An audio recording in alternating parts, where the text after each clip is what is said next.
We are going to begin with sort of the overview and the defining characteristic that probably shapes what everybody's going to be doing over the next 5 years, and that, in a word, or 3 words, is broadband, broadband, broadband. And I'd like to start on this subject with Mike Cook. You take away Mike, and then each of the panelists will have a chance to speak afterwards, and we'll rotate through different panelists as we go through the different topics. Mike. All right, thank you very much, and good afternoon, everybody.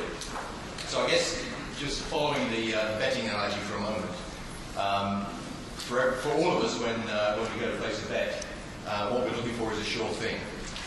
And to begin the conversation, I guess, what I wanted to do really was start off with the real world today. And, again, just echo something that Maury said, which is basically to say that the business is in pretty good shape. And, we're in a tremendously strong position to move forward over the next 5 years and indeed beyond. And why do I say that? Well, if you take our business, we are a service provider, and we have 2 fundamental markets that we operate in. We operate in managed enterprise network services, and we're in the consumer broadband area. If I talk about the consumer area first of all, that business just continues to be tremendously strong. If you saw the announcements that we made about our results at the end of 2008, today we have over 430,000 broadband subscribers spread across literally everywhere in the US, obviously primarily focused on underserved areas, but if you plot the subscribers across the map of the US, they're literally everywhere. We also have very strong distribution and success in areas around the US itself, in other words, in Canada and in some other areas. And that business just continues to grow at an increasing rate. So what does that tell us? It tells us that there is a huge demand out there. We've said for a long time that the demand from that part of the market is really limited by awareness. We continue to spend more and more money on building that awareness, and we get a better and better return from the money that we're spending. So, tremendous. And if you look forward over the next 5 years, is that market going to go away? No. I'm sure we're going to talk a little bit more about stimulus plans and things like that. The great news for our industry is that satellite is recognized in the current broadband stimulus plan. It's there, named in the legislation, and everything that's going on right now looks like it's headed towards full inclusion of satellite broadband as a necessary part of the broadband landscape of North America. We've been saying that for many, many years. We've invested a lot of money in new satellite technology like Spaceway in order to exploit that opportunity. And I think we've come to a point where everyone pretty much recognizes that. So if you look forward over the next 5 years, very, very positive on the consumer side. On the enterprise side, we continue to have a very, very strong and developing enterprise business on a global basis.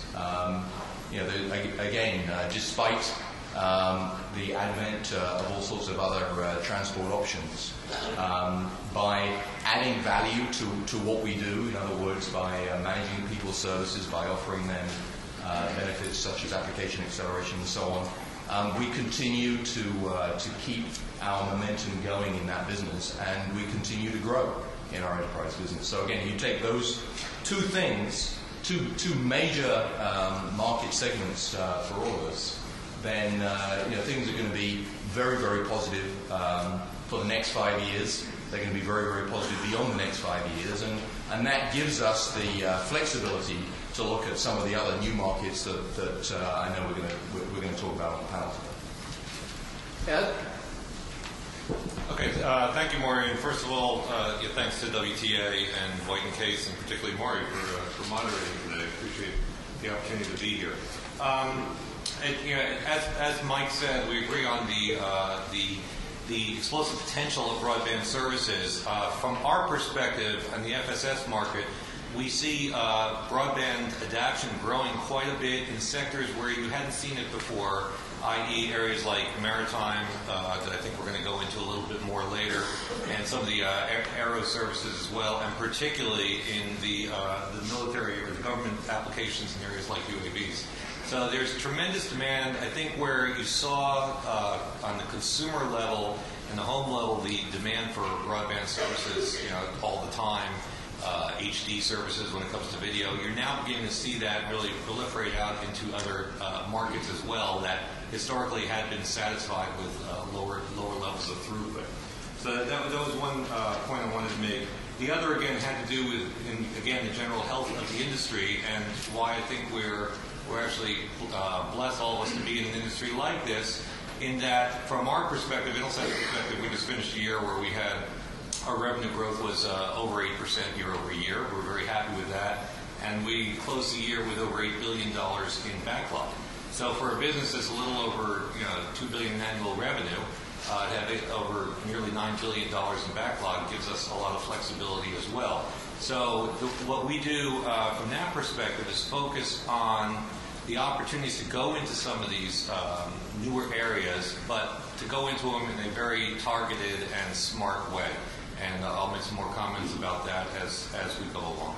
So I'm going to hold it there and then pass on to the next person. Okay, Glenn, your views. All right. Maury, thank you very much. Yeah, I think that we have a lot to talk about here today. I agree with both Mike and Ed. Broadband is the overriding application, if you will, or the need. And there's several markets. If you break down not just the consumer in the U.S., but you look at the managed enterprise market in the United States as well as in the developing world, you'll see that there are a lot of market niches there that require broadband type of applications, whether it's KA or KU. And the challenge, I think, for the service providers and the equipment providers is to be able to make that available economically, because in the end it really is just an economic issue. It's not a technological issue. There's a lot of technology out there. The cost per bit has been driven down greatly by the equipment manufacturers. There's a huge barrier of entry when you talk about broadband in the consumer world, as we all know. And it's not for everyone. Spacenet, Starband, if you will, were the beginning. We started that business on KU band FSS platforms.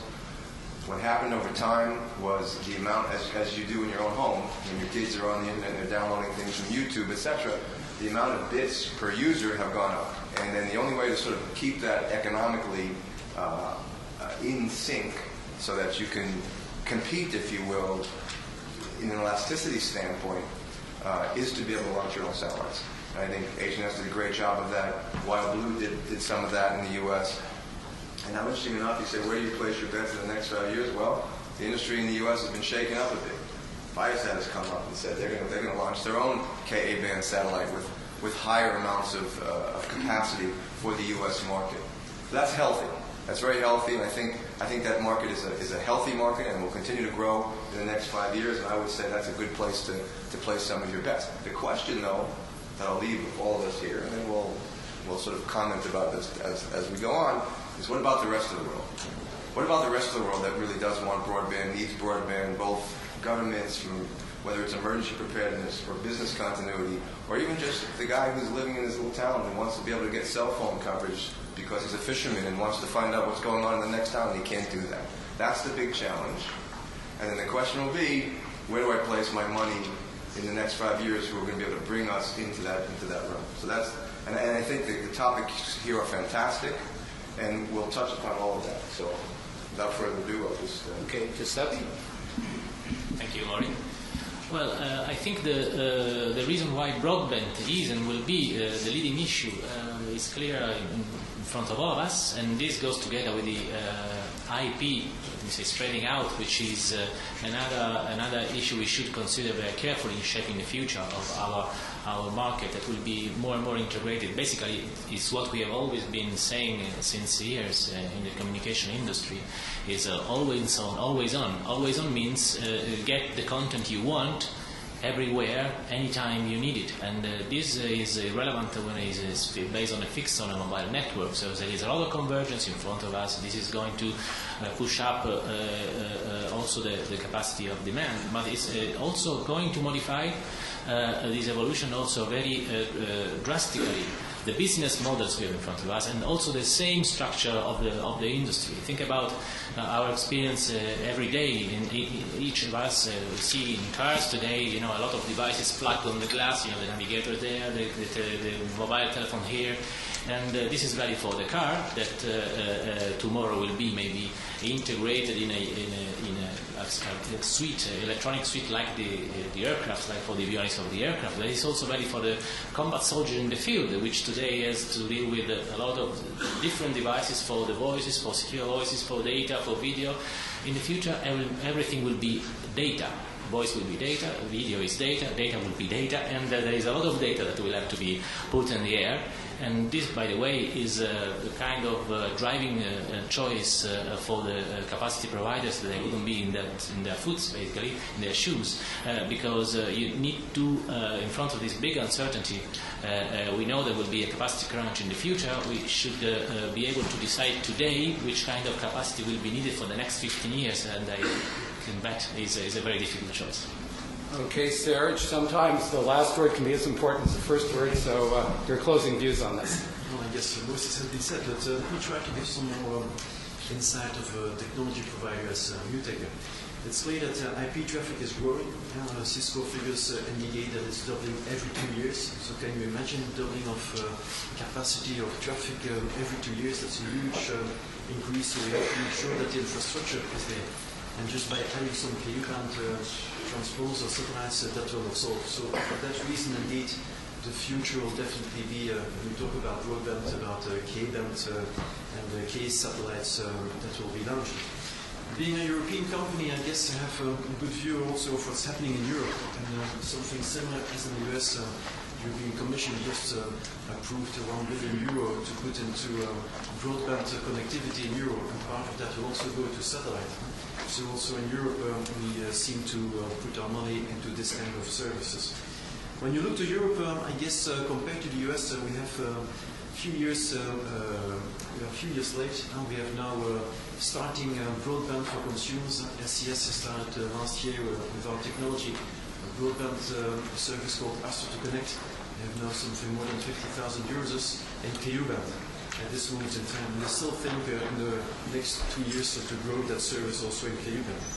Interesting thing to see is that we always believe that broadband is important in countries where there is no infrastructure, but still we see today that Germany and France are the biggest countries when we talk about broadband or satellite. The major enablers that we see as a driver for broadband is definitely the cost of the terminal that is going down below $400 at this moment in time. The terminal that is easy to install, preferably without the intervention of an installer, that is definitely something that is important. And of course, making sure that you have all the software for acceleration and compression into the equipment included. So in Europe, I definitely see also the future of broadband growing. First, still in Ku-band, but then definitely in 2 years' time, when Intelsat will launch its K-band satellite, there will also be a migration to K-band. So I share the views of the previous panelists to see that broadband is a big driver in our industry. Okay, thank you. I think that pretty well sets the stage, and we're now going to focus on some of the specific markets that the panelists have identified. And if you start talking about broadband, I think that very naturally leads you to digital media and IPTV as sort of the very major applications or products that come out of the broadband era. And on this one, I'm going to start with Glenn. You can have the lead on this. Yeah, I believe this is a very exciting market in the U.S.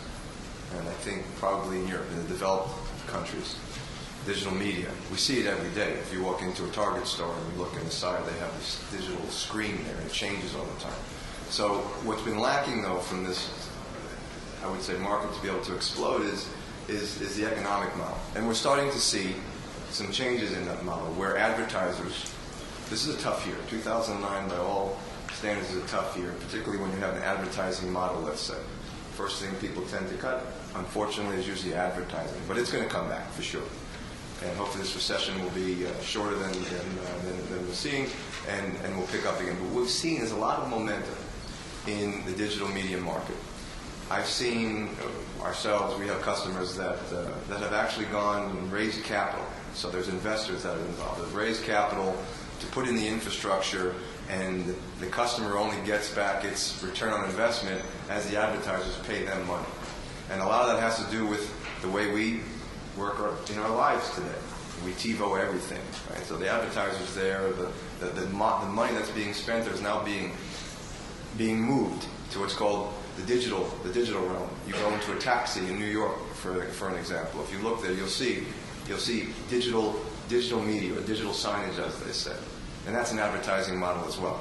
So I think that market is healthy. If I look at it from a very provincial perspective, let's say from the United States, what was the classic enterprise market became saturated a few years ago, and everyone was saying that's it. Anybody who's playing in the satellite enterprise market, there's no life left for you. Well, I can tell you, and I think Mike can tell you as well, that they were wrong. They placed the wrong bet.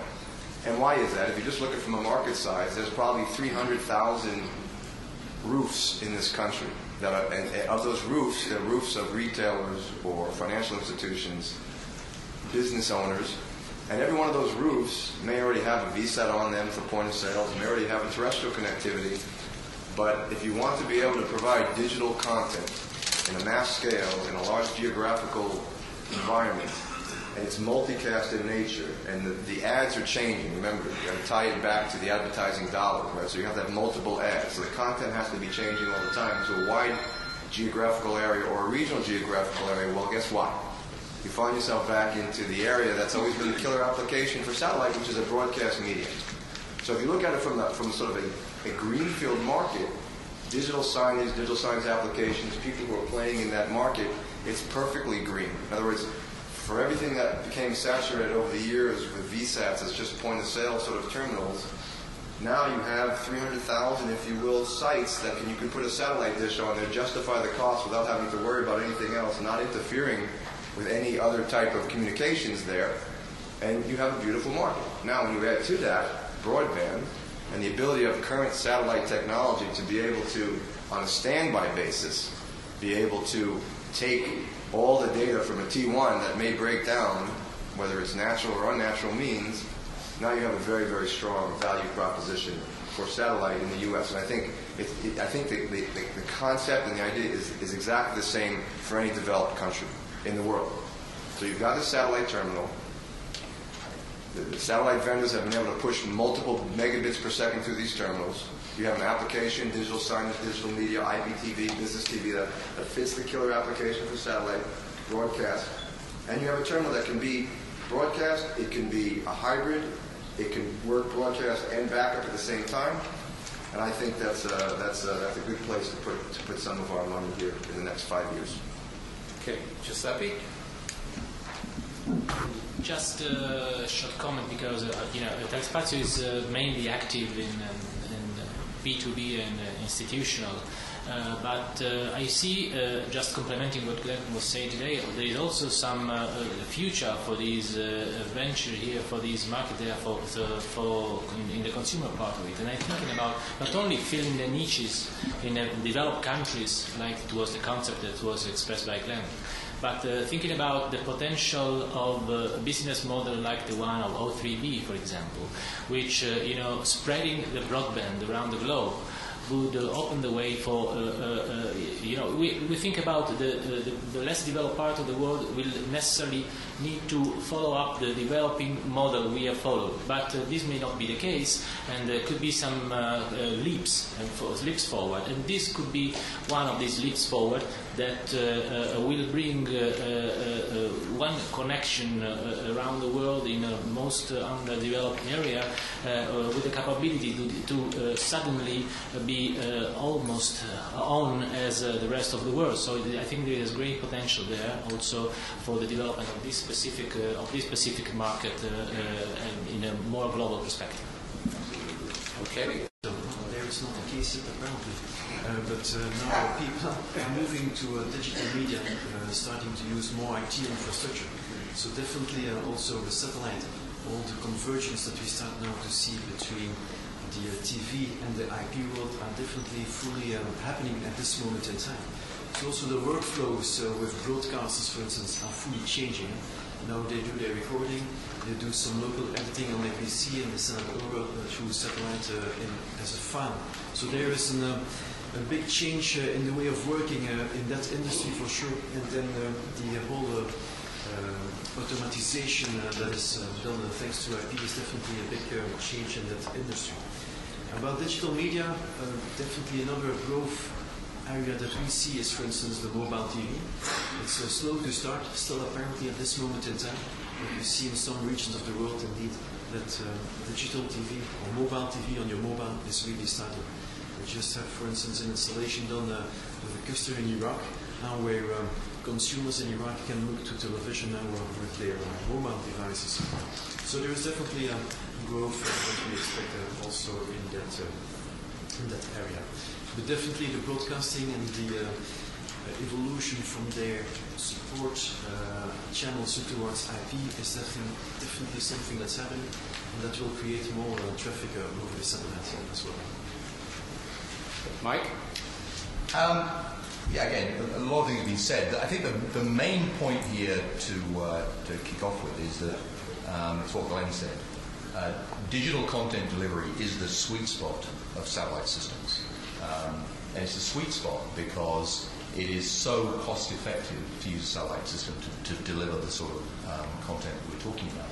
Now, we've worked with different customers in the digital signage area particularly that are trying to use DSL networks and other things to deliver the content out to their branches and stream locations and things. And without exception, they all give up. And they all give up because, first of all, it's a dog. You're unicasting, you got 500 sites, you're unicasting the same content 500 times. If you want it there simultaneously, the backhaul circuit that you have to have into the network is huge because it's 500 times the size of the stream, and even if you try and make it efficient, do 10 sites at a time or whatever, it's still a pumping brake circuit that you have to have into the and then you're clogging up your network. So it's a little bit of content, you can probably get away with it, but DSL networks don't have unlimited capacity, and you start again putting big multimedia files down the DSL network. You can't do anything else with it. So absolutely, satellite has a major role to play in the delivery of multimedia content. And as the guys have said, we're seeing today all types of content being offered in digital format. Now, when you buy your new car, it doesn't have a CD player only; it has an MP3 player, right? Your bedside radio has an iPod dock, and all of that is because the content itself is digitized. So, and again, if you look forward over the next 5 years and beyond, are we going to go and get from our local store an analog DVD to play at home? Well, at some point, no. You're going to go and get a digital file to play at home, or you're going to have delivered to you a digital file to play at home. And that delivery, whether it's to the store or whether it's to the home, has got to be made in a very cost-effective way. Serge mentioned that people want to watch TV on their cell phones. Well, again, in the enterprise space, where there are a lot already of quite advanced IPTV systems, digital TV systems. For training purposes, now people want to be trained on their iPad. They don't want to sit in front of a TV in a classroom. They want to have that training available to them wherever they are and wherever they want to go. So you have to be able to deliver digital content in a way that they can easily pick it up on whatever device. People are being trained on their point of sale system. In a retail store, you don't have customers. Well, you can actually do the next bit of training, like you're saying there, because they all have a screen. They're all hooked up to the network. They all have browsers.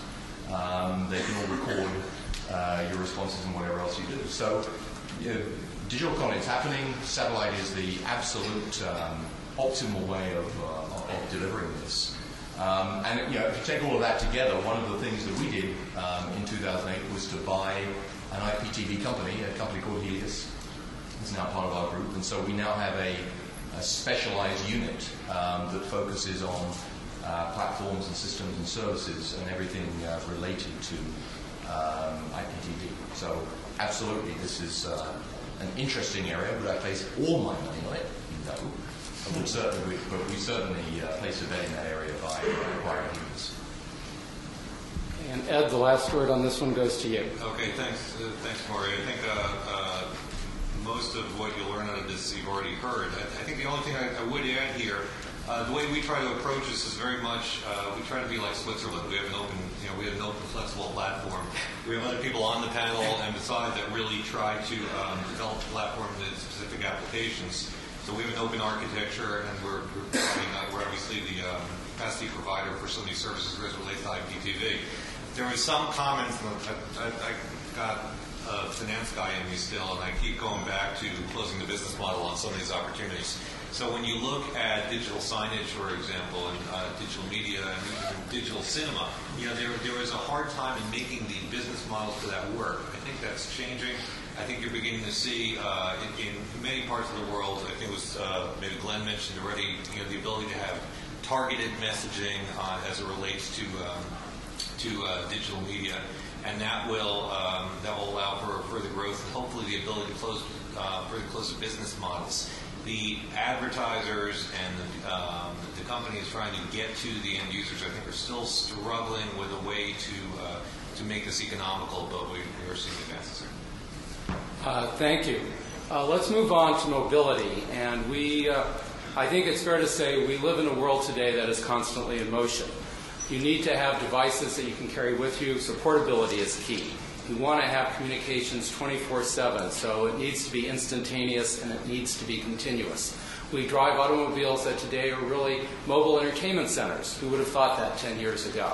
But the technology that's going to make this possible is evolving and is a very important part of the future. I think the final note here is that the part of the market segment where this has greatest appeal is probably with the younger generation, but they're the early adapters, but they're also going to be the principal consumers in the years to come. So with that as the setup, on this one, Ed, we'll start with you. Okay. So I have a college student that was just home for spring break. He never watches TV. So basically, he's watching all his programming on the laptop. Either he's downloaded it, or he's watching videos on his iPhone, I guess it is, or the iTouch by Apple. In terms of mobility, for us, this is an exciting area. I think you've seen, when you think of mobility in the past in the satellite sector, you've thought of MSS type services, L-band, Inmarsat, and some of the other companies that are involved there. I alluded to it earlier, but you're beginning to see much more demand for higher throughput broadband capability, and that's the type of service that can be provided very well by the FSS operators. We offer 4 megabit downlinks. You're not going to see that on the L-band system.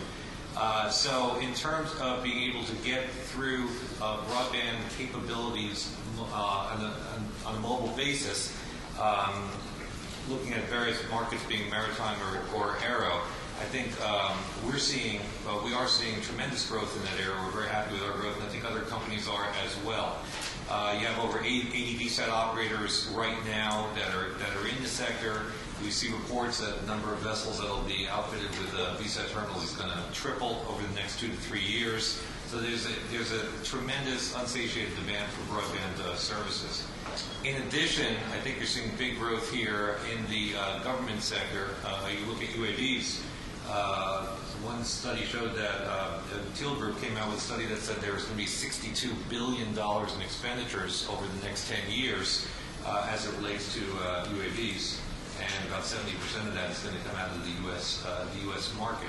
So we're excited about that opportunity, and again, it's mobile, anytime, anywhere communications, be it on the consumer level, on the enterprise level, or on the government apps level, will continue to grow. Okay, Glenn? Yes, thank you. I agree, Ed, from your perspective in terms of the sort of the infrastructure provider, because you have to have a link somewhere, and particularly over Blue Ocean. I think we looked at that market for a while, and then We didn't see much of it, but now we're starting to see some growth there. There is definitely a lack of coverage over that area, so I think that that's a healthy market. Again, a niche market, but for the other players besides the let's say the FSS players, mobility as a consumer, I think will be covered pretty much by the other wireless carrier. In other words, the guys who are trying to get, we all have these cards that we run around with. 4G is coming around. So I think we'll see some of that on the consumer level. But there are some people that are trying to break it on the satellite world, and we know some of them, which is interesting. And whether that business model will work, I don't know. I know that I think that the largest challenge for that, for consumer mobility, broadband, let's say, for a car, for consumers who travel, whether it's internet or probably mostly video-related TV, the challenge I think will be in driving down the equipment cost. For consumers, that's always a challenge. Even today, we have just in a fixed consumer market. Mobility itself has been around in the satellite world for many, many years. It's been very expensive, and hence it was always used really for mission-critical type of applications, which would be military. But we're starting to see the cost of some of that equipment actually go down. So I think that from my perspective, there's a healthy market in mobility that one would tie with emergency preparedness. Those systems used to be too expensive, even for sort of a local city public service organization that needs to put something on their roof and drive something, and while it's going, have communications, or even when it gets there, I consider that a mobile application. You get there, you put your antenna on. So I think it's a pretty healthy market. it's a niche market for sure. I think there's some life left to that. Giuseppe? Yes, it's a niche market, and is also part of this seamless, let me say, network that we are facing in front of us. So at the end, I think that the model will look at mobility and fixed application in the same way. Talking on the application side, of course, the network will remain separated and will be their own specific characteristics. We are working presently as Telespazio on developing some applications for infomobility on train. This infomobility concept is one we are trying to address in the effort. We are not only active in communication, as I said, we are only active in remote sensing, earth observation, and in position and navigation services, trying to bundle all these kind of technologies in integrated solution for the customers. Basically, for us, the must is being the best customer's partner. And in this sense, we are working in this specific respect in mobility for promoting some solutions for infotainment on trains, high-speed trains. This market is open in Italy, as it is spread widely in Europe, and this is, of course, based on KU and KA capability, depending on the specific solutions. But there is a lot of additional fields that are interested in merging together these positioning and navigation and communication issues, like the possibility to send up and tailor and bias the information you get on your devices according to the position, the road tolling, which is also an activity we are particularly active, we are particularly looking into, concerning also the pay-per-use model spreading for insurances and so on, and the logistics. So I think this is an exciting environment, but not only from the communication standpoint. Serge? Thank you, Maury. Well, as a technology company, we didn't take any bets into this kind of environment. Definitely, it's an important niche market. Communications are very important because they need to be mobile, and typically they're for police or for whatever other type of application on the move, on military, for instance, of course. But we fail to see a business case, a company, a technology company, to go into that. Also, I guess, other more important opportunities in our industry that we were pursuing. So definitely I see it as a niche market. We said that equipment is quite expensive. I think that will remain still like that for quite some time. I don't see it to come quite rapidly down for this type of applications. But definitely for some companies it's a very interesting niche market to be in. And Mike, you have the last word on this one. So again, it's a broad subject actually, because we've sort of talked about everything from consumers, and as you know, there are a number of operators here in North America that are going to use a combination of satellite and terrestrial technologies for consumer consumer-oriented telephony services, in other words, the mobile satellite operators. The interesting thing about that is that the concept of that is that you fill in with the satellite where you don't have, or where it's not cost effective to have the terrestrial cellular infrastructure. But once you've got the satellite, you can actually do things with the satellite in terms of content distribution. So, again, in that area, delivering two devices like these, the PDAs and so on that we all have, satellite will have a role to play in delivering high quality content. Something which is closer to our enterprise-oriented business, and we sort of touched on it. There's a whole then, again, spectrum of applications from what we might call transportable applications. In other words, the stuff you see outside, the dish on the roof, you get there, it points, and you're up and running. They've been around for some time. We continue to sell more and more of those every year into certain market segments. And then there is the true mobile, the comms on the move mobile services, which interestingly enough now is getting into every space. So, Ed talked about maritime services, and again, we're involved in maritime services actually with Intelsat in the Caribbean. We have other services in Europe, and so on. Definitely happening. There's how quickly will it happen? Well, again, the jury's still out on how quickly the broadband uptake will be, but there is definitely, compared to narrowband, Inmarsat orientated services, there is definitely a demand that is building for real broadband services in the maritime arena. In the aeronautical space, again, there's lots of stuff going on, and again, satellite has a role in that area. We have a customer called Row 44 that has contracts with Southwest and Alaskan Airlines to put satellite equipment on the airlines and provide broadband as a service to passengers. And they've already been through initial proving trials. They've already had some commercial customers using the service, and the feedback looks right now very, very positive. And there is demand to be able to do exactly what you would be able to do on the ground while you're in the air, locked in that plane for an hour, 2 hours, 5 hours. It used to be an escape. You can't escape anymore because you're going to be able to be in active communication with everyone you need to be in communication with, and people are going to expect you to respond. So there's clearly demand. There's no doubt there is demand there. The issue again is not that will the technology work. It's a business model issue. How many people are actually going to pay what while they're on that plane to use a service? But again, if you want my view, it will happen. And in the next 5 years, I think we'll see increasing penetration in that area.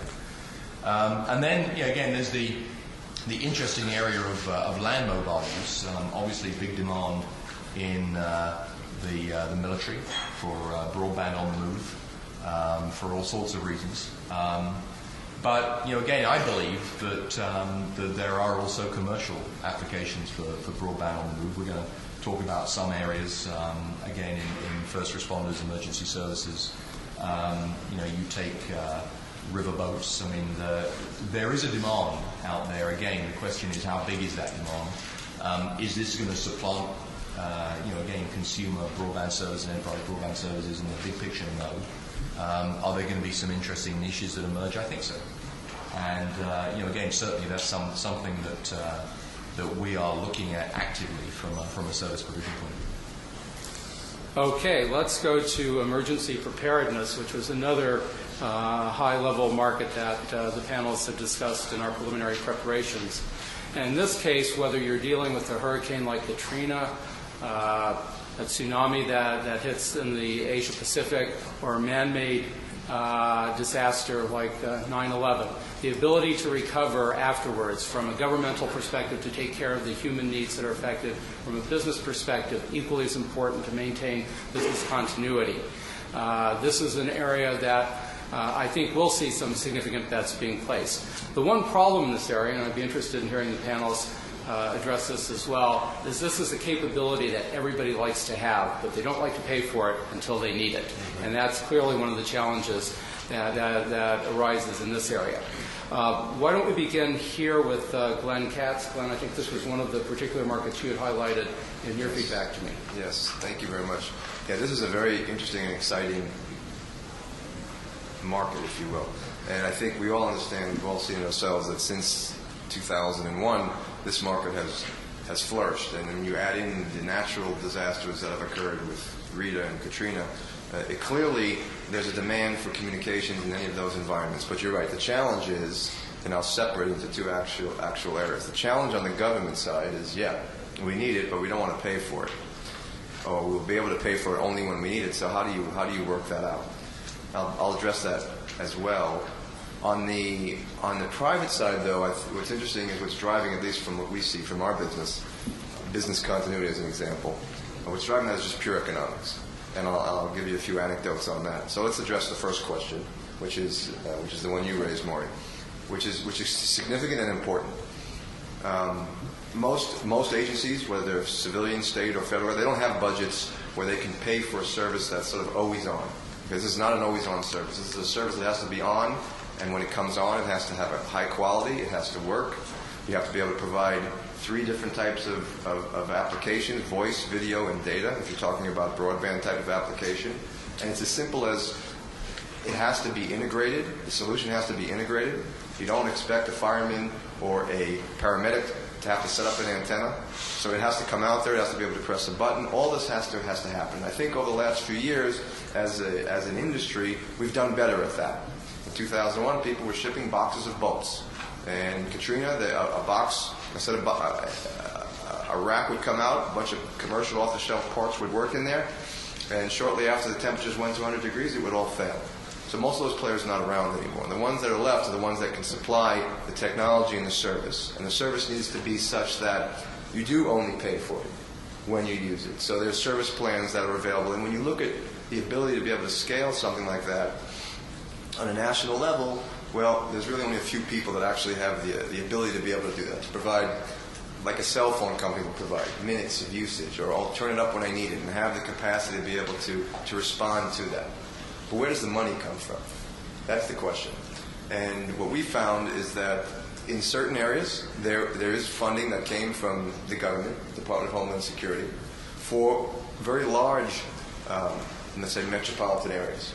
And we just finished getting a sign-off on a huge public safety organization where it doesn't matter what happens in that city. It doesn't matter if the terrestrial goes out for whatever reason anywhere. They'll be able to, on a day-to-day basis with 1 or 2 sites or all of their sites, they'll be able to have up to the command center. They're complete, and they look at that as a deterrent. So their value proposition was, look, I want to deter both criminal activity and terrorist activity because it flourishes in a time when there's no communication. So hence, I put up a bid and I got my money. Well, how do you scale that? And that's a question that I really can't answer. However, I think Mike mentioned this, there's a stimulus package out there. And part of this $7.2 billion rural stimulus package goes to rural broadband. It also goes to public safety. And everyone's going to try to get a piece of that money. It's a natural response. But the reality is, and the way the government's going to look at it, is if you're going to be able to provide a service that normally couldn't be paid for, but yet is critical from an emergency preparedness perspective, well, I think that will help fund some of this, because it really is the push and the pull on the government side. And I'll talk briefly now about the private sector. The private sector is totally self-funded. And it's self-funded from ways in which I would have never thought possible. I'll give you a prime example. A gas retailer, you put your card in and you point of sale, almost every single one of them has a satellite terminal that's doing that. Well, when gas prices rose, what would happen? Now, satellite terminals are great. We love them. We're satellite people, but they're not available 100% of the time, no matter what you do. You can have a local rain fade. You can have a 40 minutes, 30-minute rain fade, 10 minutes, 15 minutes, when people need to buy gas. And when gas, to fill a tank of gas went from $15 to $40 to $80 to $100, the credit card company said, you can't batch that stuff anymore. You can't do that. And if you want to, I'll charge you a much higher rate. But when they went back and looked and said, well, that higher rate times I need 100% availability. So what was the response? Well, let's put in a hybrid system.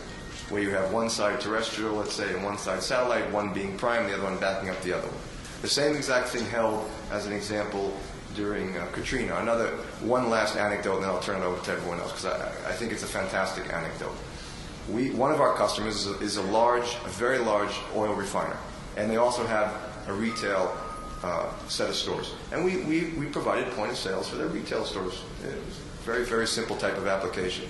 But when Katrina came, their infrastructure was out at the refineries. They could refine, but they didn't have any communications, which was key for them to get their refineries up and running. So they called us up, and we said, yeah, sure, we can send you some equipment. But we couldn't get anything down there logistically. So they said, fine, you're close to Dulles Airport, go drive out there, we'll send our plane, we'll pick you up, and we'll bring our sites back up. So we did that. And then they said, you know what? We don't ever want this to happen, because on any given day, our refineries can be down because of a terrestrial outage for whatever reason. So they looked at their own return on investment, how much dollars they would lose if they had a communications breakdown, and they basically used that as a self-funding mechanism. The same thing works for financial institutions. The same model works for big box retailers. If a big box retailer who has several T1s into a store is down for an hour, they can lose thousands and thousands of dollars. So I'm not at all concerned from the private sector. People got it. They understand it. We're seeing a lot of demand. Most of the newer deals that we're doing in that sector are business continuity deals. The big challenge is getting the money from the government, let's say, for the people who really need it in times of emergencies, which are the local, state, and local government type organizations. Okay, thank you. That was very helpful, very comprehensive. Giuseppe. Yes, emergency is one of the maybe most visible and eligible area for satellite application, because basically if nothing is left for there for communicate and so on, I mean they only need to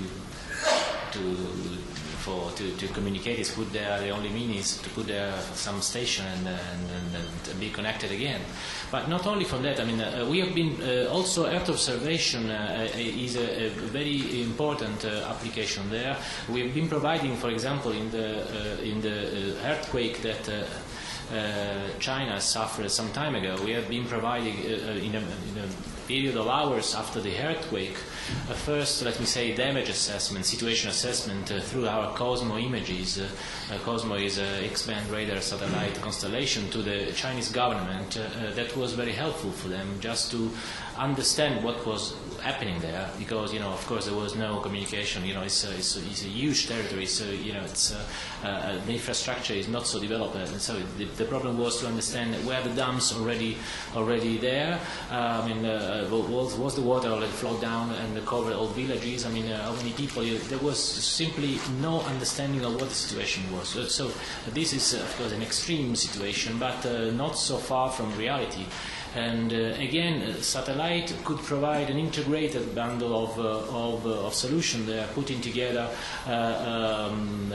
the capability through the Earth observation systems, but also, of course, the continuity in communication, which is something we are tackling very, very seriously. For the time being, we are providing to the Italian civil defense organization the network operational center. We don't manufacture any hardware. As Telespazio, we try to bundle up service solutions to answer customer requirements, whatever these customers' requirements are relevant with satellite technologies. But in this case, we made an exception. We specified a network operation center which is capable to establish, let me say, field operations capable to interact in different networks, GSM networks, Tetra networks. Also, the push-to-talk networks are being capable to be integrated there, and it's something that we plan to spread out because it's also meeting the favor of some other civil defense authorities around Europe. So I think this is definitely one market which is and will develop apart from the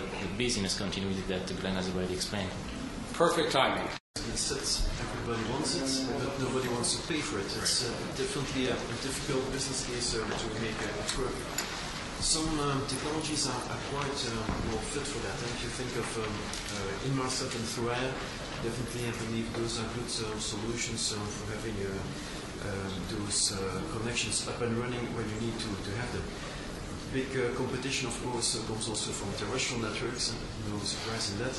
And people more and more start to rely on GSM networks until the moment that they see that they can have a major failure of the system. We had that, for instance, in Belgium a few weeks ago, where the number one operator lost his network 2 days in a row for 2 hours. And then indeed there is a wake-up call and people start to think, well, what should we have when such things happen?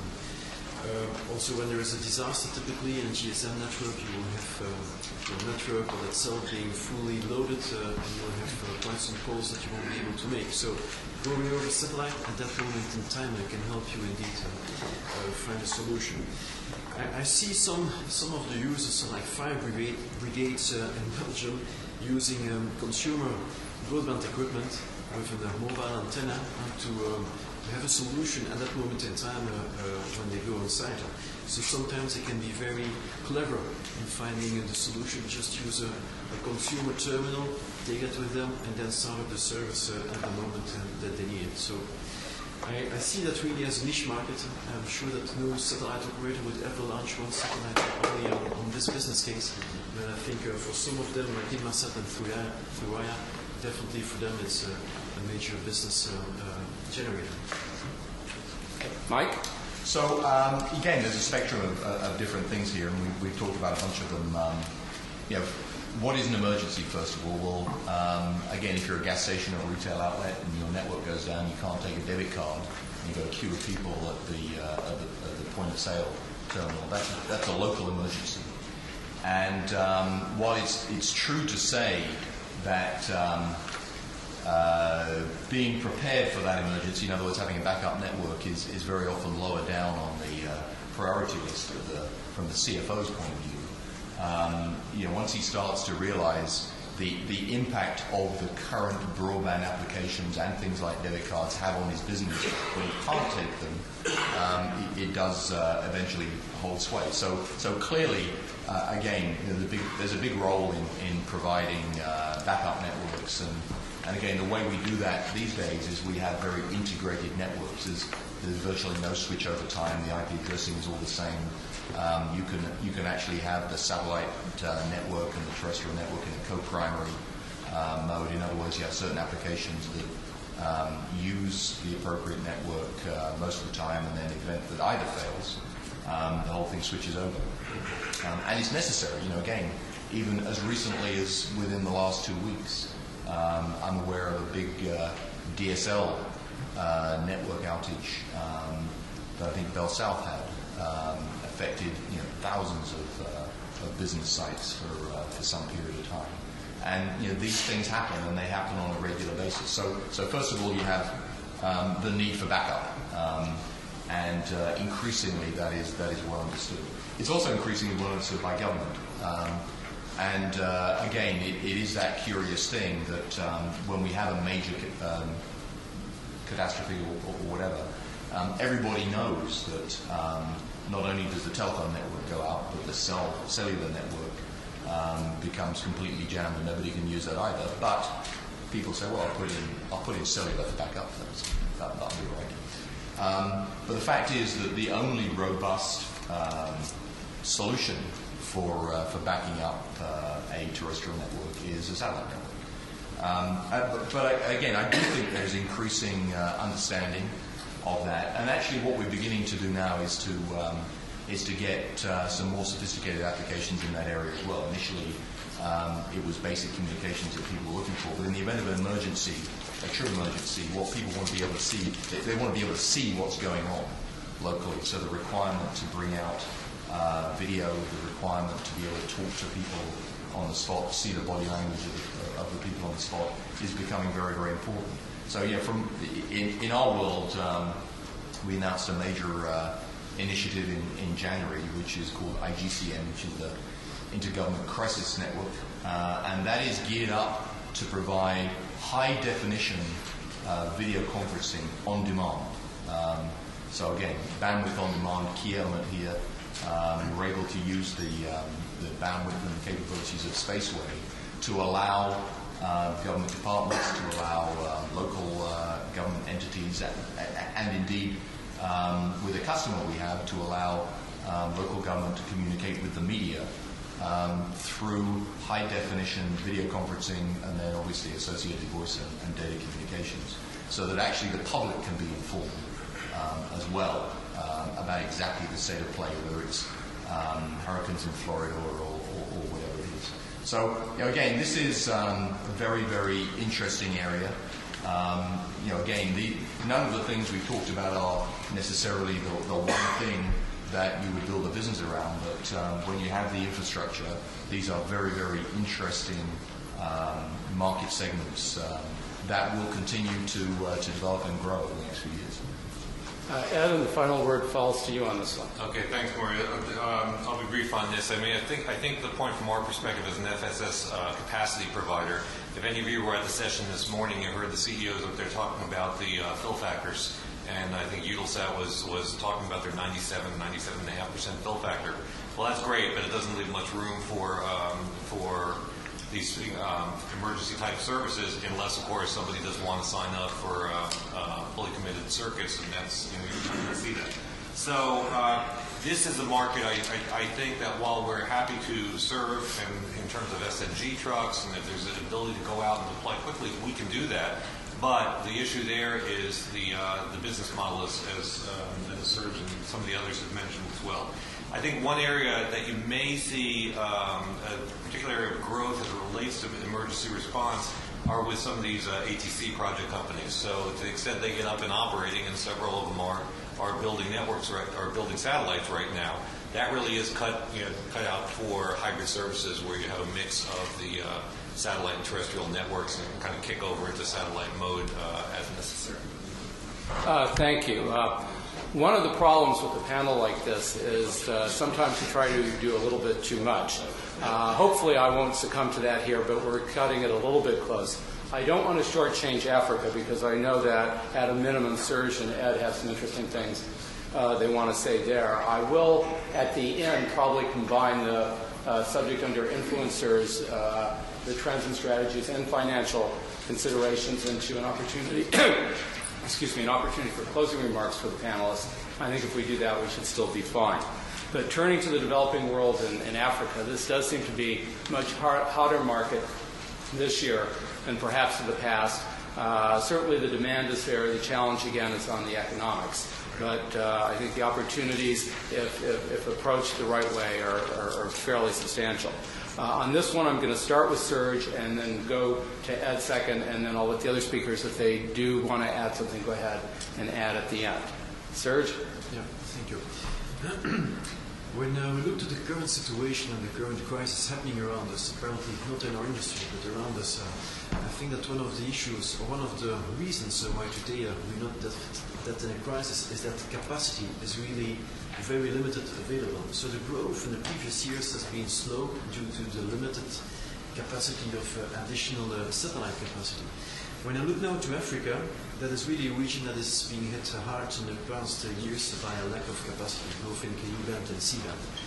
When I look to the list of satellite operators who are now investing into new satellites for Africa, it's clear that the coming years there will be quite some more business to be done in Africa. I've tried to put here a list of the satellite operators which announced some new satellites over the region in Ku-band and C-band. I'm noting RRsat, SES, Intelsat, ABS, NewsGuys. I'm not sure, Ed, if Intelsat is also there? Okay, Intelsat. And then even on the K-band, we see initiatives over Africa. We talk about Yasat, a geosynchronous K-band satellite, and O3B, which is a new kind of a satellite, of course. So we see quite some new satellites coming over the region, so that definitely will give us the capacity to add new businesses in that region. When we see our customers, or we talk with our customers, we see that there is a big demand for different type of technologies. First is, of course, solutions for doing IP trunking, high speed, to be able to then break out in their country for local ground networks, ADSL networks, or Wi-Fi networks. And there with a technology like FlexACM, for which we won today indeed at awards, definitely that gives additional capabilities to teleport operators who want to offer IP services into those regions. Why FlexACM? Well, typically it enables to double the capacity you have now. You can double your throughput, while you can also provide a 100% link availability, something which is new in fact in our industry, where before we always had to take some rail margin into account. With our new technology, you don't need to do that anymore. Then other customers also are talking to us for our consumer broadband technology in different parts of Africa in Ku band. Maybe not always for consumers, because it's sometimes difficult to understand how consumers in Africa can pay for that, but definitely for small and medium enterprises who need a reliable broadband connectivity. And there definitely the need for broadband consumer type of applications is definitely growing more and more. So I'm sure that in the coming years we will see more businesses coming out of that region, just due to the fact that today there is just a shortage, a big shortage in capacity over that region. Ed, I think you're probably going to talk about something called New Dawn. Yeah. Thanks, Maury. So Serge mentions an ambitious list of companies that are planning on deploying new capacity or new satellites in Africa. The only caution I'd put out there is, watch the news, because they're not all funded and the technology is not all proven. So some of them will certainly make it, and others, time will tell. The way we look at it, we have 52 satellites globally. 25 of those touch the African continent, and we do continue to see very strong demand in Africa. What we are not doing, however, is a field of dreams type approach, and we like to look at targeted smart investments. And we just announced a transaction back in December on the New Dawn satellite. I was spending a lot of time in Johannesburg last year. It's a very pleasant place. But we were happy to bring the project to fruition in December timeframe. Why is that project important? It's important because we were able to do this in the project financing structure. It was able to be an off-balance sheet transaction, and we were able to raise debt in the African marketplace. How were we able to raise debt in the African marketplace? We needed long-term pre-committed customers and long-term pre-commit contracts. So this is a project where it's a $250 million project. We have over $350 million of long-term committed signed customer contracts from the likes of Vodacom and Gateway, Gilat Satcom out of Israel, and several others, and several others. So we're looking at the African market. We remain optimistic. Personally, I get concerned at times when I see so many new projects coming in there, because having been through this before, you run the risk of a boom and bust type mentality and overcapacity. But we continue to serve the African market in what I view as a prudent fashion, and to ensure that we have a financed and a bankable transaction before we go forward, and that's what New Dawn represents. Okay, actually, I would kind of like to go ahead and move to the end now, if that's okay. I was struck in the responses I got from the panelists about the different strategies that seem to be in play. There was vertical integration, hybridization, customization, specialization, strategic partnerships, a whole lot of different directions you can go. And obviously with the financial cloud over all of us, that will affect that decision as well. I'd like to have this as basically the concluding remarks, but starting here with Giuseppe, who's been very patient because his selected topic has been the last. But Giuseppe, please start. Yeah, well, simply what you mentioned means you need to be flexible to adapt to the various situations that could be present in your everyday life, and this is what we're all doing in our industry. We need a business continuity. It's continuity. And but basically, the next most important step we all have to face, as we were saying before, will be to answer the need to integrate and ensure that satellite will continue to be integrated in the evolving telecommunication infrastructures, because the demand will ask for that. It's not possible at two-speed development, satellite being lagging in terms of throughput, as it was, flexibility with respect to the terrestrial network. And the terrestrial network is evolving itself very fast.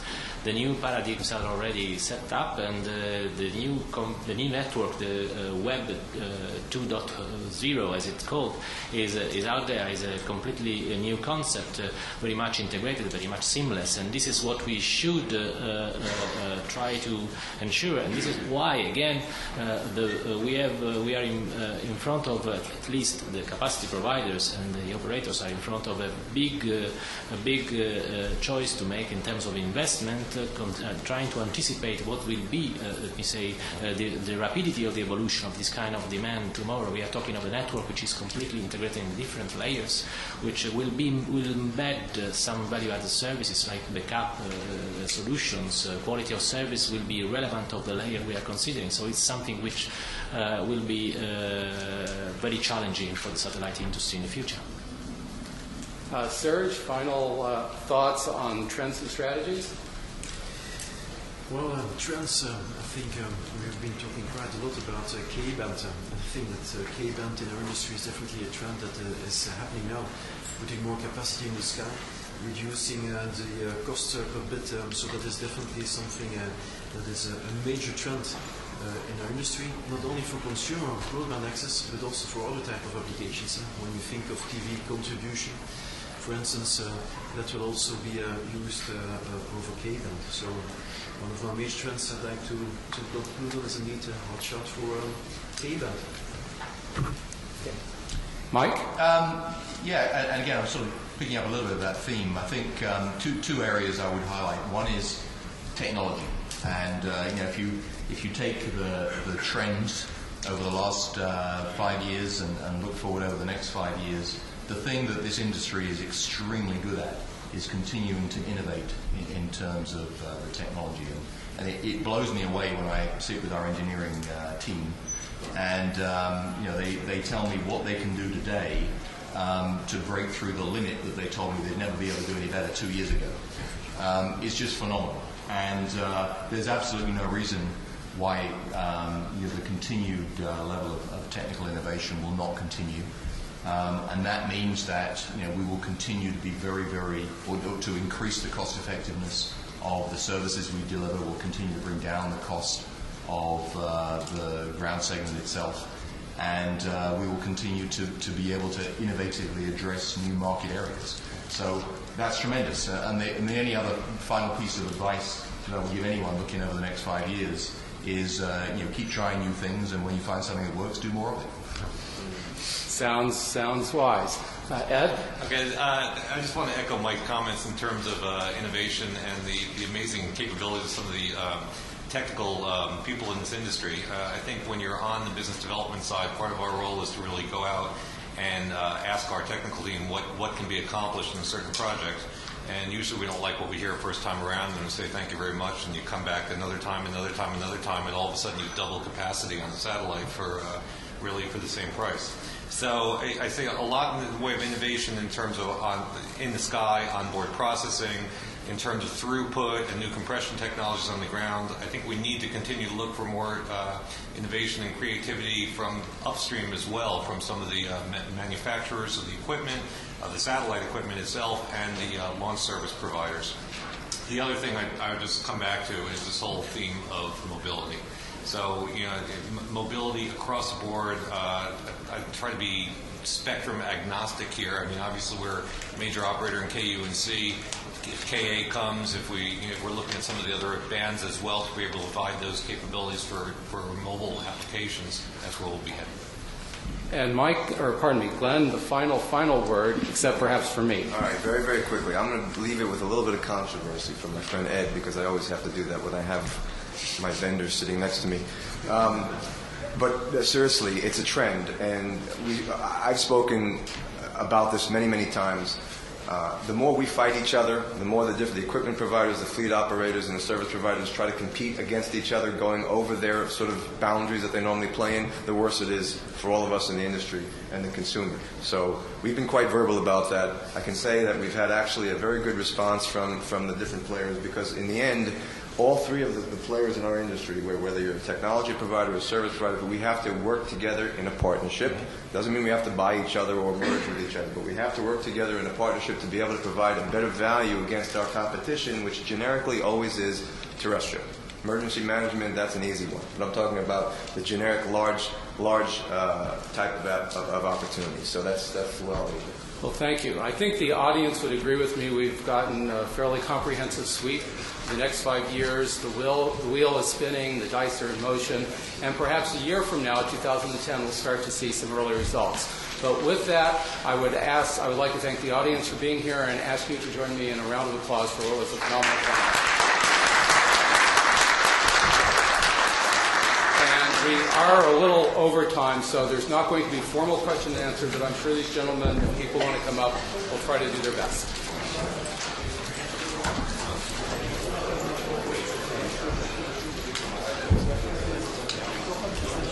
Yeah.